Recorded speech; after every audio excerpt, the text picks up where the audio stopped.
terdapat sejarah lokal. Nah, sejarah lokal adalah bagian dari sejarah nasional yang terjadi di daerah-daerah tertentu di Indonesia.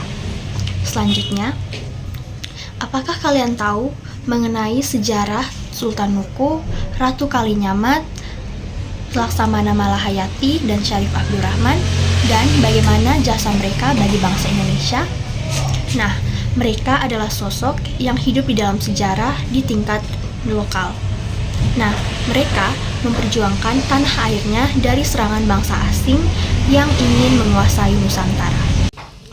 Sultan Nuku adalah salah satu tokoh penting dalam perjuangan melawan Belanda di Maluku dan Papua pada akhir abad ke-18.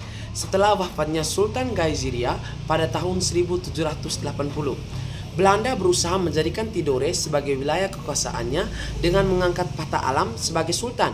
Namun, rakyat menolak dan mendukung Nuku yang memiliki hubungan erat dengan Papua dan Inggris.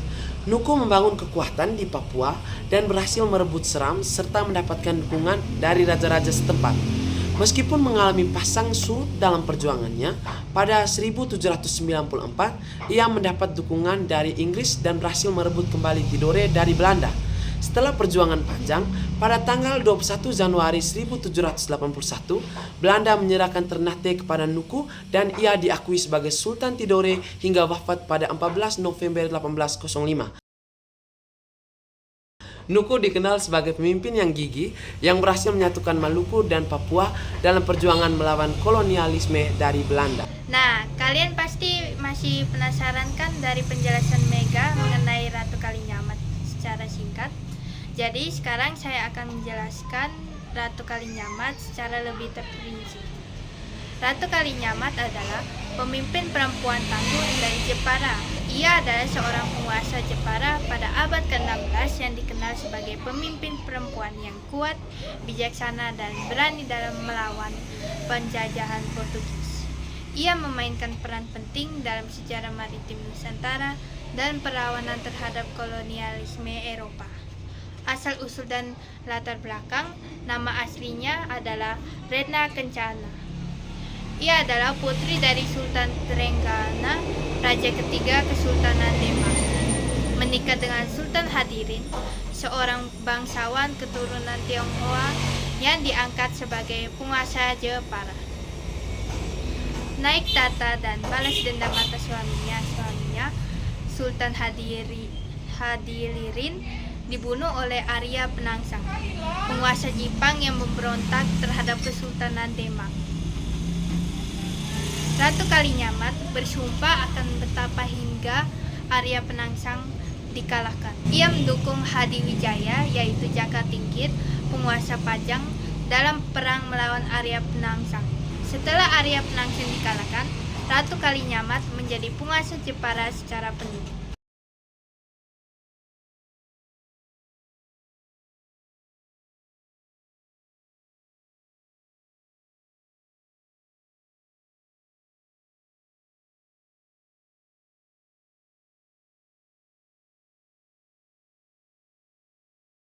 Pada 1551, ia mengirim armada untuk membantu Kesultanan Johor menyerang Portugis di Malaka, tetapi gagal. Dan pada 1574, ia kembali mengirim pasukan untuk menyerang Portugis di Malaka bersama Kesultanan Aceh. Karena perlawanan ini, Portugis menyebutnya sebagai Ratu Jepara yang gagah dan berani.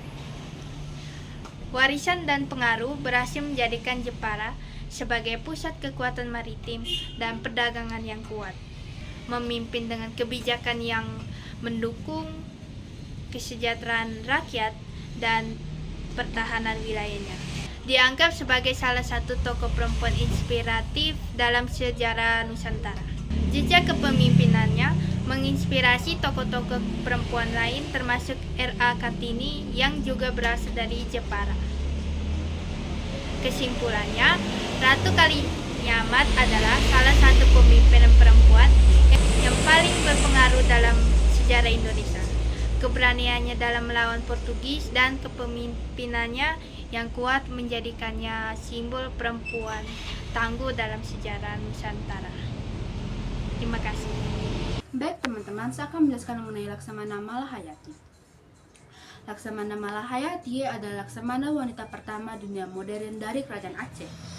Ia berasal dari keluarga bangsawan dan memimpin armada laut Aceh pada masa Sultan Aliuddin Riayat Shah Ahmad dari 1809 sampai 1804. Sebelum menjadi laksamana, ia membentuk pasukan Indung Baleh yang terdiri dari janda-janda prajurit yang gugur dalam perang.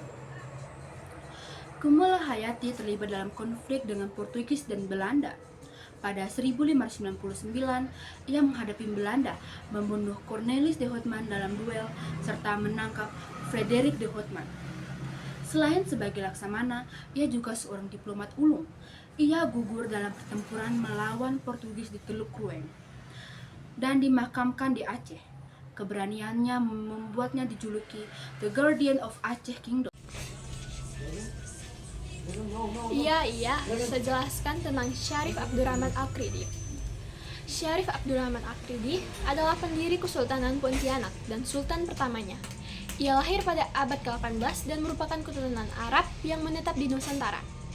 Ayahnya, Syarif Husain, adalah seorang ulama dan pemimpin agama.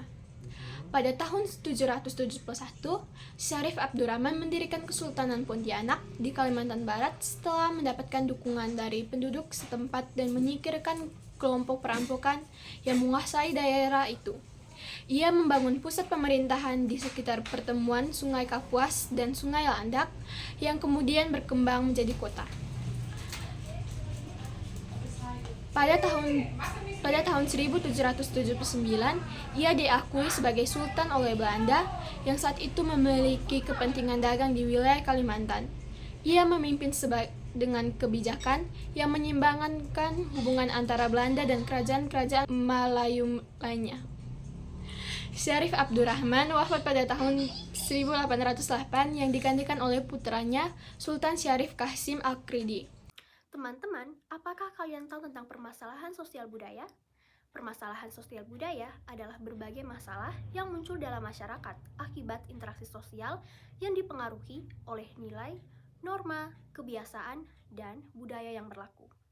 Permasalahan ini sering berkaitan dengan ketimpangan sosial, perubahan nilai budaya, konflik antar kelompok, atau krisis identitas budaya.